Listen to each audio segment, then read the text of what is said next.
Bien, buenos días. Esta es nuestra clase de hemodinamia. Ya estamos prácticamente en lo que es rever básicamente todos los conceptos que nosotros hemos estado viendo. En las clases anteriores vimos lo que era el arco en C, vimos ciertos conceptos básicos como el road mapping, sustracción digital, que son funciones básicas que posee cualquier angiógrafo. Nosotros ahora deberíamos tratar de integrar todos los conocimientos que fuimos obteniendo a lo largo del cursado para volverlo algo comprensible, ¿sí? Básicamente porque estamos cerca ya de la finalización prácticamente de este cursado. Por lo tanto, necesitamos hacer esta revisión de manera que ver qué conceptos a ustedes les cuesta y cuáles no.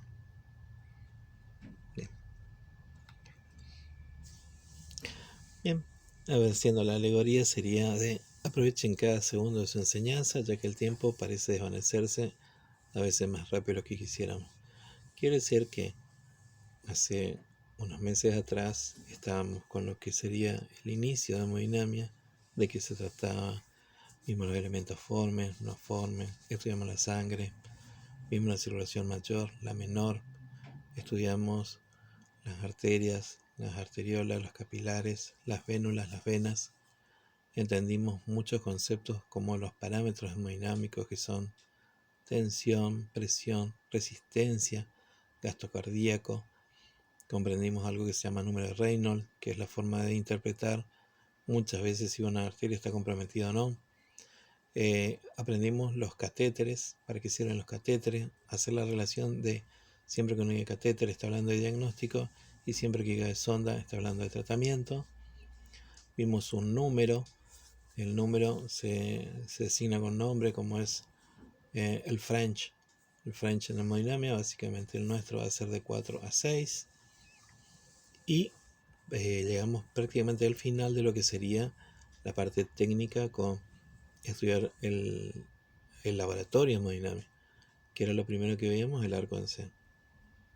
Estudiando el arco en C, veíamos los movimientos que poseía el arco en C, los movimientos que podía realizar y algunas funciones muy básicas. Bien, como esto es básicamente una revisión de todos los conceptos que nosotros ya fuimos viendo, empecemos por lo que son los factores de riesgo. Nosotros habíamos visto que los factores de riesgo eran muy importantes, sobre todo para nosotros, acá en esta cursada que es la hemodinamia, porque teníamos, al principio yo les había dicho, dos personas. Una persona sana que se cuida, aparentemente tendría muy poco riesgo hemodinámico, y una persona que posee muchísimo más masa de índice corporal de la que debería, una persona que evidentemente hace una vida muy sedentaria. Ese es un paciente que posee un riesgo hemodinámico elevado. Entonces, nosotros deberíamos preguntarnos factores de riesgo como una limitante para saber cómo ingresa un paciente en el servicio de hemodinamia cuando está hemodinámicamente estable a un paciente hemodinámicamente inestable, muy probablemente con un infarto en alguna parte del corazón. Cómo ingresaban esas dos personas se producía de manera diferente. Entonces, de una manera global de entender todo, teníamos que entender los factores de riesgo. Por lo tanto, una vez yo le había dicho que es muy probable que, llegado a los 40 años, una de cada 10 personas sufra un infarto. Entonces, sabiendo eso, era importante entender por qué a esa persona era más probable que sufra un infarto, teniendo una edad no tan elevada, digamos, ¿sí? Entonces, teníamos que pensar dos cosas nosotros. Primero, ¿cuál era la diferencia del ingreso al servicio, por ejemplo, de una persona hemodinámicamente estable a una persona que es obvio que hemodinámicamente se encuentra inestable? Entonces, lo primero que teníamos que hacer era ver cómo ingresa el paciente que está hemodinámicamente inestable y cómo ingresa el paciente que está hemodinámicamente estable. Es obvio que El paciente que ingresa por emergencia es el paciente que está hemodinámicamente inestable. Aquella persona que por su tipo de vida, por sus características, por ejemplo, de trabajo, no tiene tiempo de hacer ejercicio, no tiene tiempo de comer saludablemente, es más probable que consuma o ingiera más productos grasos, productos procesados que hacen que ese colesterol, recuerden que teníamos dos tipos de colesterol, uno que era bueno y uno malo. La característica que tenía el malo era que no se podía eliminar. Entonces, ¿qué pasaba? Se comenzaba a acumular en las paredes de las arterias. Ahora bien, recuerden que nosotros, en esta parte, en esta cursada de introducción a la hemodinamia, vamos a estudiar las arterias coronarias. Las arterias coronarias son dos, son básicamente pequeñas. Entonces imagínense que se empieza a acumular colesterol sobre una de las paredes de una de las arterias que nutre al corazón, cuyo corazón es el motor de la hemodinamia. Entonces, era muy importante entender esto. ¿Por qué? Porque ese paciente que ingresa por emergencia, obviamente hemodinámicamente está inestable y tiene muchísimo más riesgos, más allá de que nosotros siempre en el concepto de introducción a la hemodinamia decimos que es un procedimiento mínimamente invasivo, por lo que no debería revestir ningún tipo de riesgo para el paciente. Esto es incierto. ¿Por qué? Porque va a depender mucho de cómo va a ingresar mi paciente hemodinámicamente para que yo pueda tener un mejor pronóstico o un menor pronóstico. Algo que tengo que hacer una aclaración acá es que, más allá de que sea un procedimiento mínimamente invasivo, es muy probable que si eso no se puede solucionar en el laboratorio de hemodinamia, el paciente debe ser trasladado inmediato a el servicio de cirugía, donde los cirujanos torácicos harán lo que sea necesario. ¿Sí? Esta es simplemente una manera de ser menos invasiva, no tener que abrir el pecho al paciente, con lo que conlleva muchísimo más riesgo por la infección y todo. Pero recuerden que en el laboratorio de hemodinamia hay ciertas limitaciones. Bien, entonces, hecha esta salvedad que es muy importante y necesito que la entiendan, vamos a la primera parte. Entonces tenemos el ingreso por emergencia, va a ser aquel paciente que hemodinámicamente va a ingresar inestable. ¿Qué quiere decir esto? Su presión, su tensión, la resistencia vascular van a estar comprometidas. ¿Por qué? Porque en algún trayecto ya se ha presentado alguna estrechez que hace que ese suministro vital de sangre no llegue a los órganos. Recuerden que el corazón es simplemente uno de los motores, pero que esa sangre tiene que llegar a muchos órganos y muchos sistemas. Si esto se compromete, el paciente ingresa hemodinámicamente inestable. Bien, diferente a la historia en aquella persona que está hemodinámicamente estable, pero ¿por qué concurre al servicio de hemodinamia? Bien, podría tener lo que se llama una angina de pecho. Recuerden que la angina de pecho no es que tiene tos, significa que es algo transitorio. El paciente sintió un dolor muy fuerte o una irradiación hacia el brazo, pero fue simplemente momentáneo. Sirvió como para darle un susto y que el paciente decida concurrir a su médico, y el médico, ante un diagnóstico supuesto de angina de pecho, decide realizarle ese procedimiento de hemodinamia. ¿Sí? Bien. Entonces, acá viene nuestro trabajo del día de hoy. ¿Sí? Vamos a tener dos personajes. El primero, que yo les dije, ¿sí? La persona que está hemodinámicamente estable, ¿sí? Esa persona que tiene un buen índice de masa corporal, tal vez tiene tiempo de hacer ejercicio, se cuida, hace una dieta saludable, diferente a la otra persona que tiene un índice de masa corporal muchísimo más grande, ¿sí? Es muy probable que por su tipo de vestimenta, trabaje en una oficina, esté sentado mucho tiempo, tiene un abdomen prominente y tiene bastante característica que es una persona de riesgo. Entonces, asumiendo eso, vamos a tomar estos dos pacientes. El primero dice buen estado físico, bajo riesgo hemodinámico, lo más probable es que este paciente ingrese como por el servicio de admisión. Haga todos los estudios y simplemente, o por un tema de salud, porque decide realizárselo, o porque haya tenido algún llamado de atención, como por ejemplo una angina de pecho, que es algo transitorio. ¿Sí? Diferente a este señor, que lo más probable es que él ingrese por el servicio de emergencia. ¿Por qué? Porque se ha visto obstruida una de sus arterias coronarias, lo que le pudiera haber provocado un infarto. Hasta acá, ¿qué tenemos que preguntarnos nosotros? El paciente que es ingresado por admisión. Entonces, el ingreso por admisión va a ser muy diferente el paciente que ingresa por admisión, el que está hemodinámicamente estable, al que está hemodinámicamente inestable, ¿sí? Entonces, en el ingreso por admisión, ¿qué análisis de sangre es más importante? Recuerden que la sangre tiene dos elementos formes que son importantes para nosotros, de los cuales el más importante va a ser la plaqueta, pero no deja de serlo los glóbulos rojos. ¿Por qué les digo esto? Recuerden que hay una afectación que se llama policitemia vera, en la que la cantidad de glóbulos rojos excede a lo normal, lo que hace que, en lugar de que, recuerden cuando vemos el flujo, debería moverse por el centro de la sangre, ¿sí? Lo que hace es va hacia la periferia, va contra las arterias, lo que produce fricción y aumenta la resistencia. Eso hace que aumente la resistencia. Entonces, este análisis también es muy importante, estudiar el glóbulo rojo, ¿sí? La plaqueta, ¿por qué era importante la plaqueta? Recuerden que durante todo el procedimiento se va a pasar una sustancia que se llama heparina.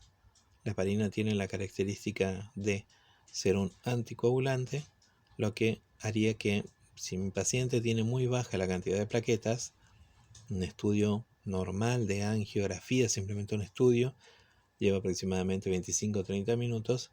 Imagínense durante 25 o 30 minutos que se esté pasando esa droga, puede ser que desciendan los niveles de plaquetas. No pasaría nada en un paciente normal, pero sí en un paciente que tenga unos niveles muy por debajo de lo que nosotros deberíamos tener. Recuerden que un nivel borderline quiere decir un nivel que estaríamos ahí, estamos hablando de 150.000, ¿sí? Un paciente con 150.000 de plaquetas y ya se debería discutir con el jefe de servicio qué medidas se debe tomar. Se puede ingresar, simplemente lo que hace es, se le hará un conjugo de plasma o plaquetas, no importa eso para nosotros, simplemente quiero que entiendas en el porqué del análisis de laboratorio. ¿Por qué es tan importante esto? ¿Sí? Esas dos. Tenemos los glóbulos rojos, recuerden que si aumentan mucho, lo que van a hacer me van a aumentar la resistencia, van a disminuir mi flujo. Y en el otro caso, que si es las plaquetas, lo que van a hacer las plaquetas es disminuir mucho porque nosotros vamos a tener que colocar la heparina, y la heparina lo que va a hacer es, nos va a hacer como un anticoagulante que en el tiempo nos puede traer algún problemita, ¿sí?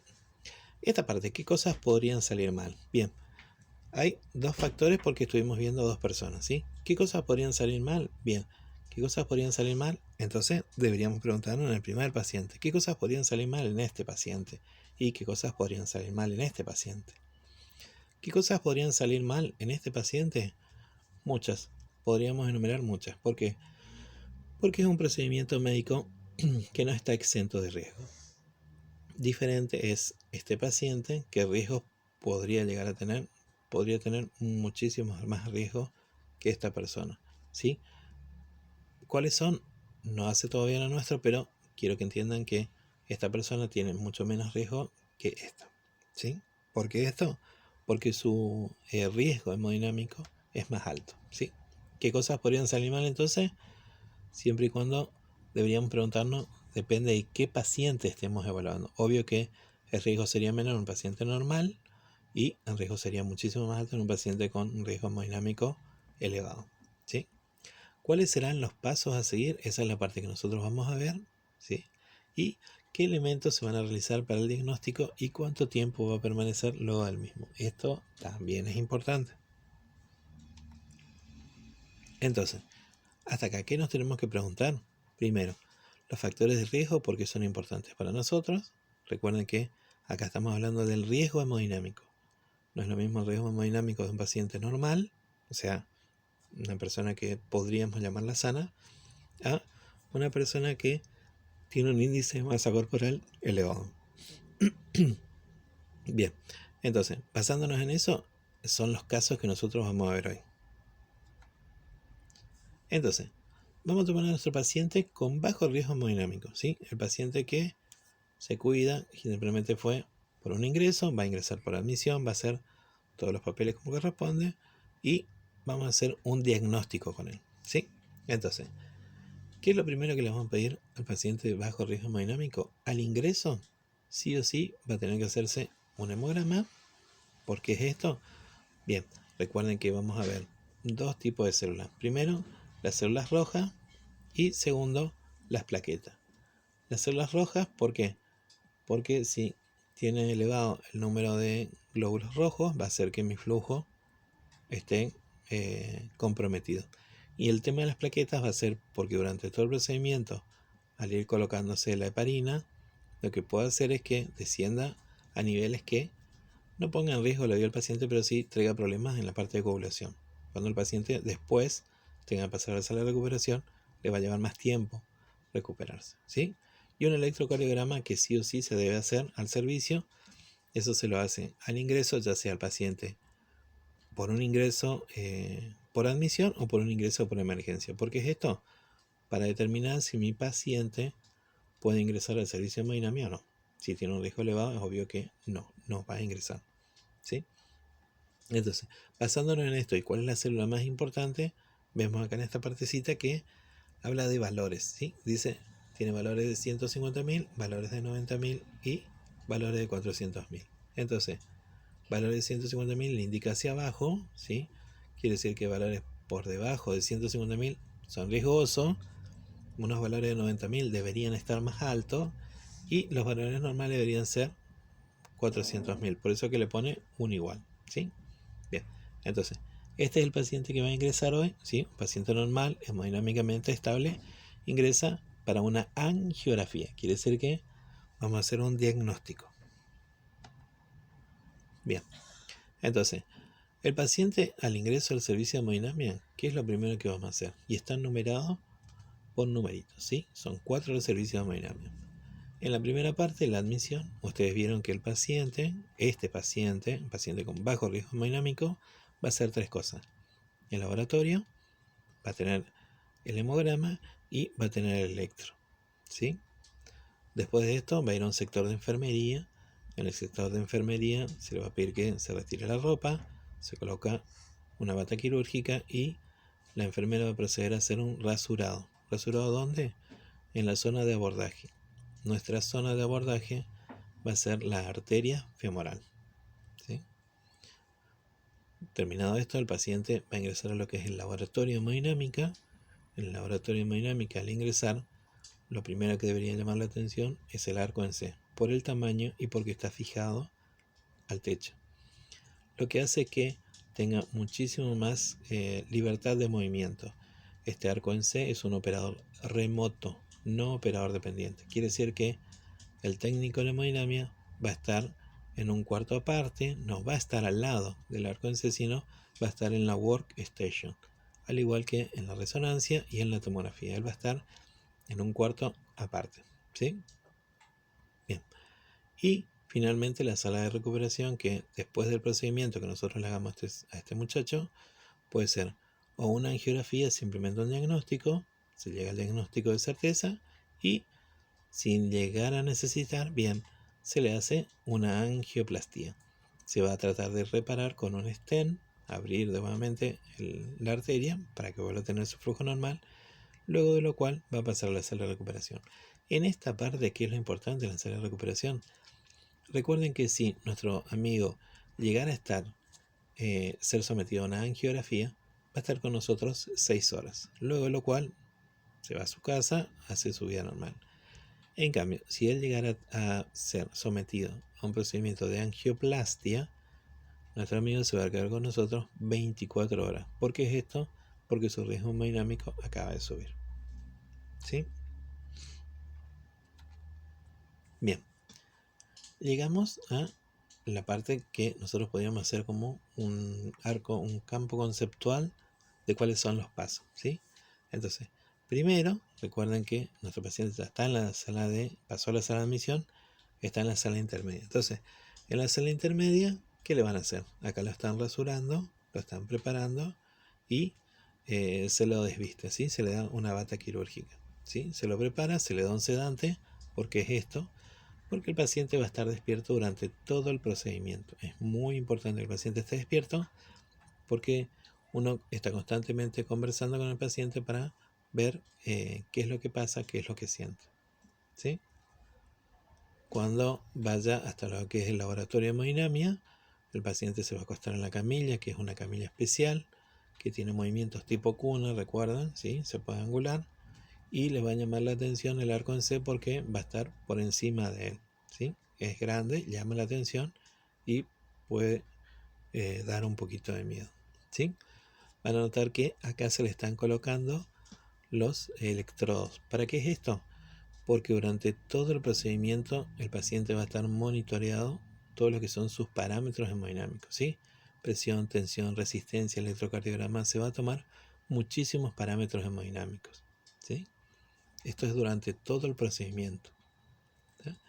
Y finalmente, nuestro paciente que está sometido ya al procedimiento, ¿sí? Ahí está el arco en C, y nosotros deberíamos recordar los movimientos que va o que puede realizar ese arco en C. Bien, llegamos a la parte del procedimiento, ¿sí? Nuestro paciente está en la sala de hemodinamia, se va a hacer un procedimiento de angiografía. Entonces, en el laboratorio de hemodinamia, ¿qué procedimiento vamos a realizar? Si es una angiografía, si vamos a simplemente visualizar, nosotros deberíamos preguntarnos qué catéteres vamos a utilizar. Recuerden que nosotros tenemos dos arterias coronarias, ¿sí? La derecha y la izquierda. Cada una de ellas tiene una característica especial. La que decimos del lado izquierdo tiene una forma como si fuera una J, entonces es el que decimos un catéter doble J. Y del lado derecho es como que va más recto, entonces es un catéter Cobra. Entonces, la pregunta que nosotros nos está diciendo es ¿qué catéter vamos a utilizar? Acá tenemos un catéter Cobra, ¿sí? Y un catéter doble J. Suponiendo que vamos a hacer una angiografía del lado derecho, ¿qué catéter deberíamos ocupar? Deberíamos ocupar un catéter Cobra. ¿Y qué French deberíamos ocupar para este cateterismo? Acá les pregunta, ¿tienen 4 o 6? ¿Tienen 8 o 9? ¿Tienen 1 o 3? En hemodinamia básicamente, no quiere decir que siempre va a ser lo mismo, pero es como un parámetro estándar. En la hemodinamia siempre van a comenzar con 4 o 6 French, ¿sí? Entonces, si le dicen qué catéter vamos a utilizar, vamos a hacer un cateterismo del lado derecho, bien, utilizaremos un catéter Cobra y el French que vamos a utilizar va a ser de 4 a 6. Ahora bien, si le dicen vamos a hacer un cateterismo del lado izquierdo, bien, el catéter va a ser un catéter doble J y el French va a ser 4 o 6, ¿sí?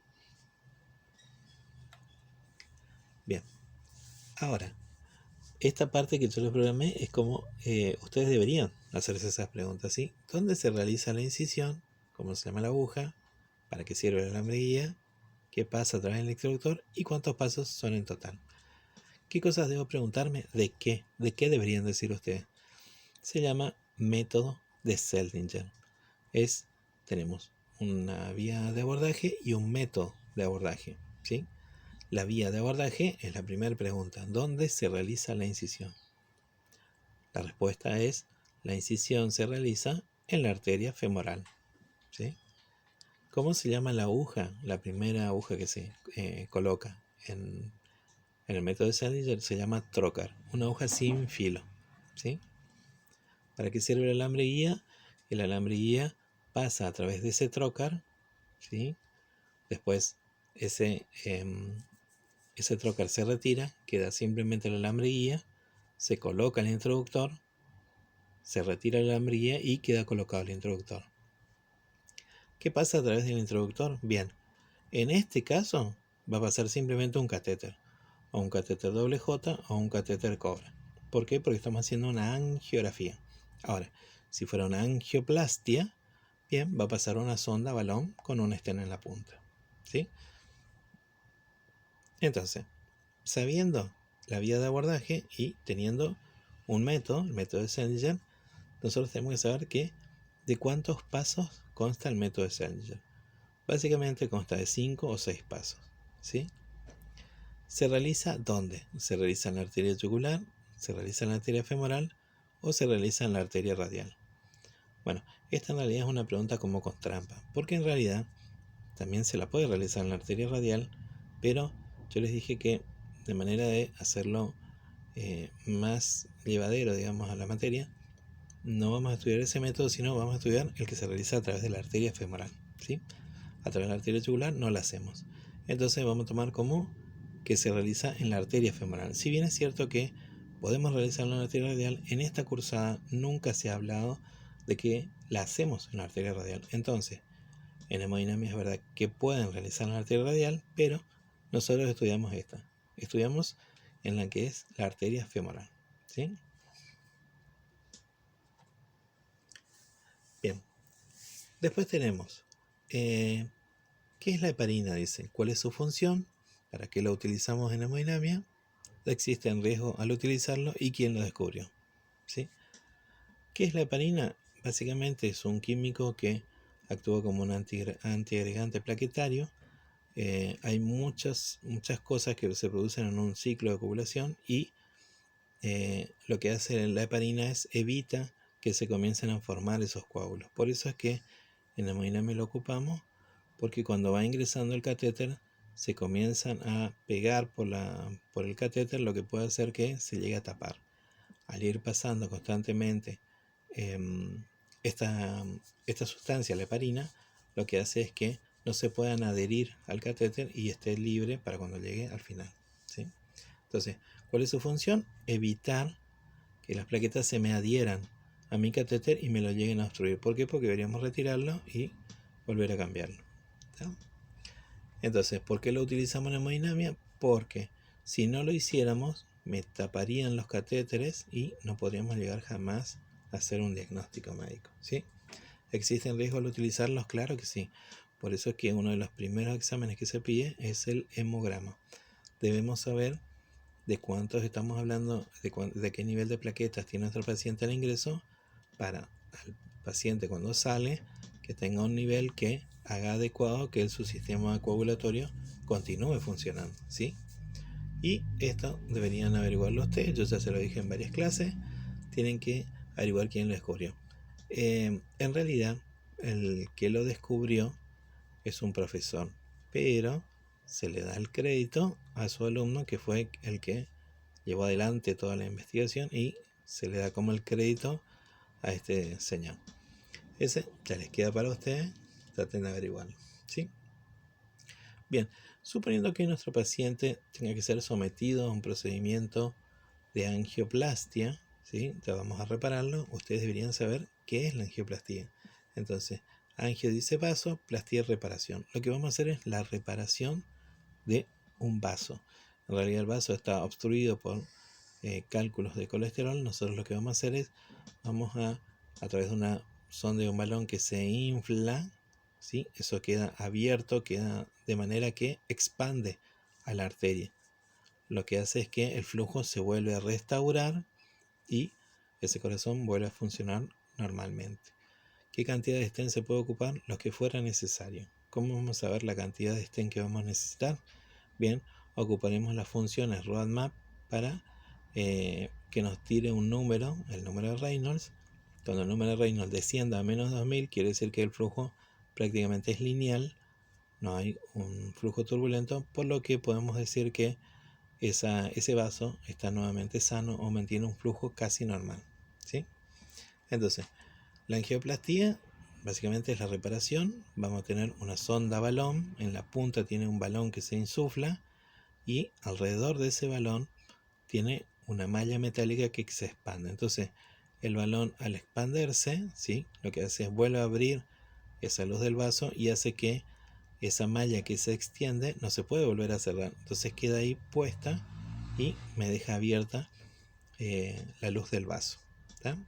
Con lo que hace que vuelva a tener un flujo normal. Entonces, el stent, que es malla metálica, sonda balón y angioplastía. Traten de recordar siempre que angioplastía es sonda balón y angiografía es catéter diagnóstico.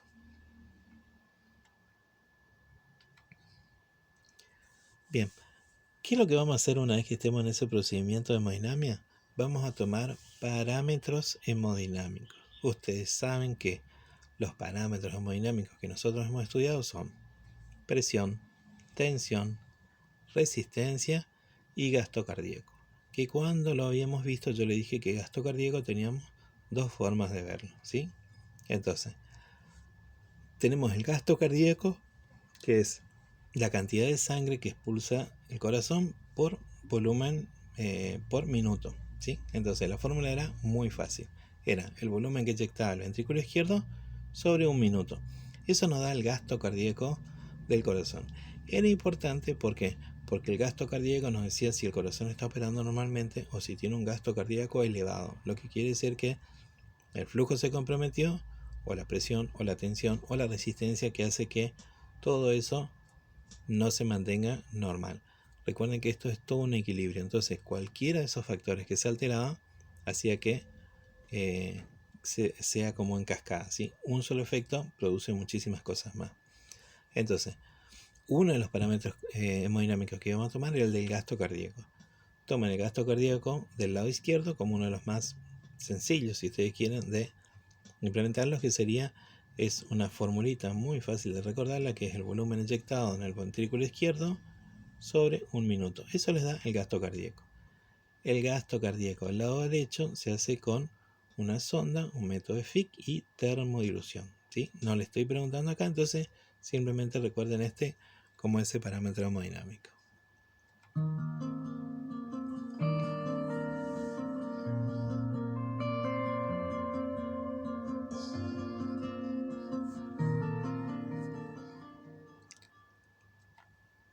Bien, reposen un poquitito sus mentes, pónganse tranquilitos, ya estamos prácticamente hace media hora viendo esto. Dicen que una persona más de 40 minutos no puede prestar atención porque ya empieza a desvariar, empieza a pensar en cualquier cosita. Entonces, les puse esta imagen que es un extracto de una película que me gustó mucho, que es La Sociedad de los Poetas Muertos, en la que tienen un docente que tiene una particularidad.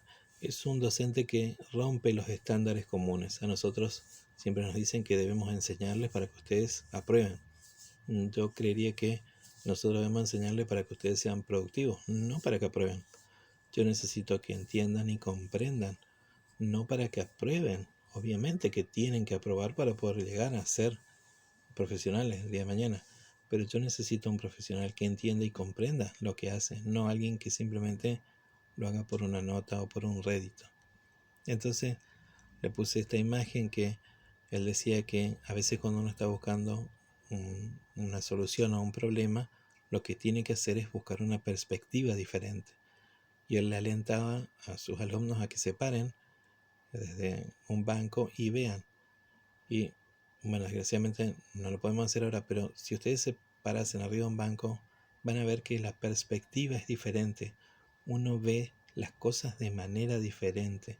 Parece tonto porque uno lo está diciendo, pero cuando hace eso, si uno se para arriba de una silla, van a ver todo desde una perspectiva diferente. Necesito que hagan eso porque nosotros que trabajamos en salud, muchas veces van a ver que vamos a tener que buscar soluciones. Y si se sienten por ahí como que no pueden encontrar la solución, recuerden que nosotros estamos hablando con pacientes. Entonces, traten de buscar una solución siempre. ¿Cómo hacen? Traten de alejarse del problema, traten de mirar los diferentes puntos de vista, traten de solucionarlo, ¿sí? No se enloquezcan. Entonces, coloqué esto, que dice, aprendan a buscar soluciones de manera diferente. Una pista, a veces hay que ver todo desde una perspectiva diferente, ¿sí? Ahora parece todo muy difícil, todo imposible, estamos lejos, no entendemos nada. Entonces busquemos la solución. ¿Cómo podemos hacer para poder entender un poquito mejor? A lo mejor tengo que dejar de mirar todo desde ese punto de vista y verlo desde otro. Si bien no me dan toda la información, si bien no lo veo al profesor todos los días, si bien me cuesta entender, si bien necesito que alguien esté encima mío, bien, voy a buscar la manera de ver todo esto desde otra manera, de una manera productiva. ¿Sí? Bien, llegamos a la parte de arco en C. Esta es la parte que nosotros tenemos que saber, ¿sí? En el arco en C que teníamos que recordar muchas cosas. No les quiero hacer un video muy largo porque se nos va a complicar un poquitito. Así que hasta acá tómense un descanso y vamos a continuar después.